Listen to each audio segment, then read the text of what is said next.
जय हिंद फ्रेंड्स, और एक बार फिर से स्वागत करता हूं मैं आप सभी का आपके अपने चैनल पर। और आज के इस वीडियो में हम लोग समझेंगे क्रेडिट कार्ड के बारे में। अगर आपके पास भी कोई क्रेडिट कार्ड है, अगर आप भी क्रेडिट कार्ड का इस्तेमाल करते हैं और क्रेडिट कार्ड का इस्तेमाल करने के बाद जो ओवर ड्यू की आपकी लिमिट बनती है वो आप पेमेंट करने में असक्षम होते हैं या उसका आप टाइमली पेमेंट नहीं कर सकते ऐसे में क्या क्या परिस्थितियाँ आपके साथ बन सकती है और उन परिस्थितियों को आपको कैसे निपटना है, सारी जानकारी मिलने वाली है आज के इस एक्सक्लूसिव वीडियो में।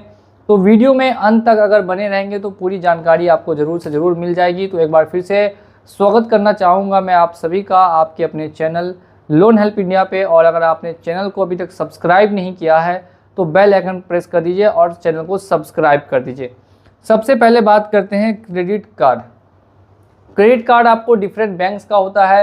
हो सकता है कि आपने मल्टीपल क्रेडिट कार्ड यूज़ किया हो, या ये भी हो सकता है कि आपने किसी एक बैंक का ही क्रेडिट कार्ड यूज़ किया हो। सबसे ज़्यादा बैंक जिसका क्रेडिट कार्ड मिलता है HDFC है, फिर SBI है और उसके बाद अदर बैंक्स है। तो अब हम लोग बात करेंगे किसी भी तरीके के अगर आप बैंक से क्रेडिट कार्ड लेते हैं तो ये किस श्रेणी में आता है। देखिए, क्रेडिट कार्ड की जो श्रेणी होती है दोस्तों वो होती है पर्सनल लोन की, या मैं कहूँ तो अनसिक्योर्ड लोन। ठीक है, या मैं यहाँ पे लिख देता हूँ अनसिक्योर्ड, क्योंकि आप क्रेडिट कार्ड हमेशा अपने पर्सनल यूज़ के लिए ही लेते हैं और वो अनसिक्योर्ड होता है। सिर्फ और सिर्फ आपको आपके सिविल के बेसिस पे ही मिलता है। और ये सिविल के बेसिस पे जो आपको अमाउंट दी जाती है वो 10,000 से लेकर 10 लाख रुपए तक की हो सकती है। हो सकता है आपने 1 लाख का यूज़ किया हो। तो मैं आज के इस वीडियो में एक एग्जाम्पल ले लेता हूँ। 1 लाख रुपये की आपकी लिमिट थी, आपने 1 लाख रुपए की लिमिट थी और इसमें से पूरा का पूरा 1 लाख आपने यूज़ कर लिया। अब इसकी ड्यू डेट आनी है 5 तारीख को, नेक्स्ट मंथ की 5 तारीख को। अब अगर आपको 5 तारीख तक आपके पास पैसे की जहाँ से भी आप कोशिश करते हैं लेकिन पैसा आपके पास नहीं हो पाता, तो ऐसे में आप क्या कर सकते हैं। अगर आपके पास पैसा नहीं है तो सबसे पहले तो जिस बैंक का क्रेडिट कार्ड है उस बैंक को एक लेटर लिखिए कि क्यों आप बैंक का पैसा नहीं दे पाएंगे।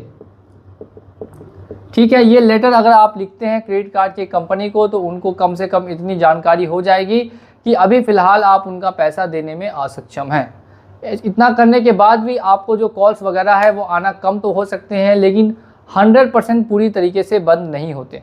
आप 2-3 महीने डिफ़ॉल्ट कर सकते हैं। अगर आप लोन को डिफ़ॉल्ट करते हैं तो आपको कुछ इंटरेस्ट और कुछ हैवी इंटरेस्ट लगता है। जैसे कि लाख रुपये का अमाउंट है तो उसको 1,20,000 तक ये लोग ले जाएंगे। अब ऐसे में फिर आप सोचेंगे लाख से 1,20,000 जाएगा, पेमेंट करने में और दिक्कत होगी। तो देखिए, आउटस्टैंडिंग अमाउंट से जब आपको पेमेंट करनी हो फ्यूचर में तो आप उनसे रिक्वेस्ट करके पेनल्टी हटा सकते हैं। सभी बैंक्स पेनल्टी हटाती है। अगर आप उनसे रिक्वेस्ट करते हैं, एक सिंसियर वे में उनको लेटर भेजते हैं, रिक्वेस्ट करते हैं, तो आपकी जो पेनल्टी है वो माफ़ कर दी जाती है। क्रेडिट कार्ड सिर्फ और सिर्फ पर्सनल यूज़ के लिए आपको दिया जाता है। अब भले ही आप इसका किसी भी तरीके का यूज़ करके और इसको डिफ़ॉल्ट कर देते हैं और अब आप सोच रहे हैं कि आप ज़िंदगी भर भी इसका पैसा नहीं दे पाएंगे, आपके पास ज़िंदगी भर अमाउंट नहीं होगा, तो ऐसे में फिर क्या करना चाहिए। काफ़ी लोगों का ये क्वेश्चन होता है। तो मैंने स्टार्टिंग बताया कि स्टार्टिंग कैसे होगी। अब इसके बाद 3 महीने होंगे। जब आप लोन डिफ़ॉल्ट 3 महीने करते हैं तो आपका जो अकाउंट है वो NPA हो जाएगा, यानी बैंक आपके अकाउंट को NPA कर देगी, नॉन परफॉर्मिंग एसेट कर देगी। आपका सिविल हिट होगा और फिर आपको किसी भी अदर बैंक से किसी भी तरीके का पर्सनल लोन या फिर क्रेडिट कार्ड प्रोवाइड नहीं किया जाएगा, क्योंकि उनको पता चल जाएगा कि आप ऑलरेडी ही एक डिफ़ॉल्टर हैं। इस वजह से कोई भी बैंक आपको लोन देना नहीं चाहेगी या कोई भी क्रेडिट कार्ड आपको नहीं मिलेगा 3 मंथ होने के बाद। अब 3 मंथ्स हो चुके, अब इसके बाद भी आपको देखने के लिए ये मिलेगा कि कुछ रिकवरी वाले आपके घर आए और वो रिकवरी करने की कोशिश करें। कोई भी बैंक क्यों ना हो, HDFC हो, SBI हो, PNB हो या कोई अदर बैंक हो, वो हमेशा यही चाहेगा कि आपसे 100% अमाउंट की पहले में रिकवरी की जाए। 100% रिकवरी, सबका टारगेट होता है 100% रिकवरी का। अब ऐसे में जो रिकवरी एजेंट्स आते हैं उनको मिलता है 5% का कमीशन। 5% से लेकर 10% के कमीशन पे रिकवरी एजेंट को आपके घर पे भेजा जाता है पैसे की वसूली के लिए। अब जब रिकवरी एजेंट आपके घर पे आते हैं तो आपको उनको अपनी डिटेल्स वगैरह शेयर करके बताना होगा कि क्या कर सकते हैं, आगे आपको क्या करना है। अब ऐसे में 1-2 बार रिकवरी एजेंट आएंगे और आने के बाद फिर वो भी आना बंद कर देंगे। नोटिस आएगा, आपको 2-3 बार नोटिस आएगा, लेकिन ये क्रेडिट कार्ड में नोटिस का कुछ ज़्यादा वैल्यू नहीं होता है। आपको बार बार नोटिस आएगा और नोटिस आने के बाद नोटिस आना भी बंद हो जाएगा। अब अभी भी लेकिन लोन तो डिफ़ॉल्ट ही है, अभी भी आउटस्टैंडिंग अमाउंट तो बचा हुआ है, लोन क्लोज नहीं हुआ। तो जब तक आउटस्टैंडिंग अमाउंट रहेगा तब तक बैंक कोशिश करेगी आपसे वो पैसा वसूली करने की। अब समझते हैं ये नेक्स्ट स्टेप में, जब आपके पास नोटिस आ चुके हैं, ऑलरेडी रिकवरी एजेंट आ चुके हैं, उसके थ्रू भी आपने पैसा नहीं दिया, अब बैंक आपको ऑफर करेगी सेटलमेंट। बैंक आपको बोलेगी भाई आपने पूरा पैसा नहीं दिया, आप आधा पैसा दे दीजिए 50%। पहले तो 30% छूट मिलेगा आपको, लाख रुपए है तो आपको कहा जाएगा 70,000, फिर कहा जाएगा चलिए ठीक है 50,000 में आप सेटलमेंट कर दीजिए, अब में 50,000 दे दीजिए, हम आपका लोन सेटल कर लेंगे। ध्यान रखना है, अगर आप लोन सेटल करते हैं तो भी आपका सिविल हिट होना ही है। तो कभी भी 50,000 में आप सेटलमेंट अगर करने वाले हैं तो ऐसा नहीं कीजिए। आप हमसे व्हाट्सएप पे कांटेक्ट भी कर सकते हैं। आपका जो लोन का सेटलमेंट है वो 20 से 30 में भी हो सकता है, यानी कि 20 to 30% में, 20 से 30% पर भी लोन का सेटलमेंट हो सकता है। ध्यान रखिएगा ये बात।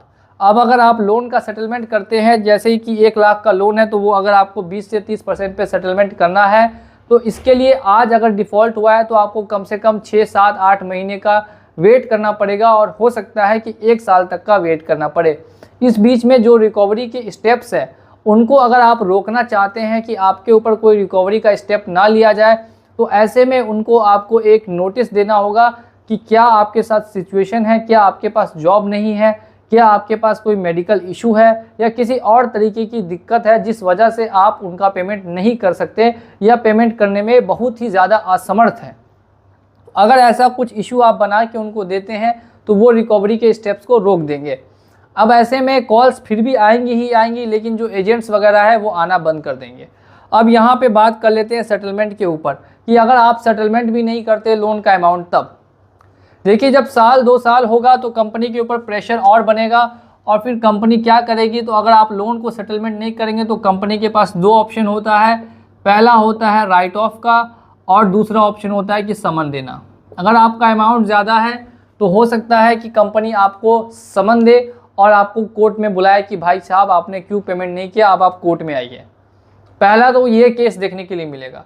दूसरा केस होता है राइट ऑफ का, कि कंपनी अपने बही खाता में से आपका अकाउंट हटा दे और समझे कि चलो ये पैसा जो है पूरी तरीके से डूब गया, ये पैसा पूरी तरीके से लॉस हो गया। तो दोनों चांसेस 50-50 है। वो डिपेंड करता है आपके अमाउंट पे कि कितने का आपका लोन का अमाउंट है और क्या बैंक आपके साथ आगे करना चाहता है। इन सभी चीज़ों को ध्यान रखते हुए आपको ध्यान रखना है कि कभी भी आप क्रेडिट कार्ड यूज़ करके डिफ़ॉल्ट करते हैं तो बेटर ऑप्शन क्या होगा। बेटर ऑप्शन ये होगा कि आप सबसे पहले एक लेटर देके 6 महीने का टाइम रिक्वेस्ट करें। 6 महीने बाद अगर आपके पास पेमेंट आती है तो आप फुल पेमेंट करके लोन क्लोज करें। अगर फुल पेमेंट नहीं आती है तो 3, 4, 5, 6 महीने का और टाइम लेके और सेटलमेंट कर दे 20-30% पे या 15% पे। 20 पे ही होता है, 15 पे अब नहीं होता, 20-30 पे होगा और आपका लोन जो है वो क्लोज हो जाएगा। बैंक आपको परेशान नहीं करेगी, आप आराम से जैसे काम करते हैं वैसे काम कर पाएंगे, लेकिन सिविल जो है वो ख़राब हो जाएगा।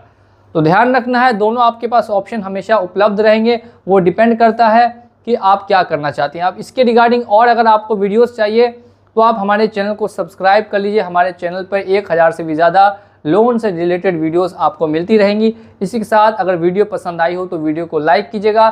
चैनल पर नए हैं तो चैनल को सब्सक्राइब कर दीजिए। चलिए चलता हूँ मैं आज के इस वीडियो में, और मिलूँगा आप लोगों से अगली वीडियो में बहुत ही जल्द। जय हिंद, जय भारत।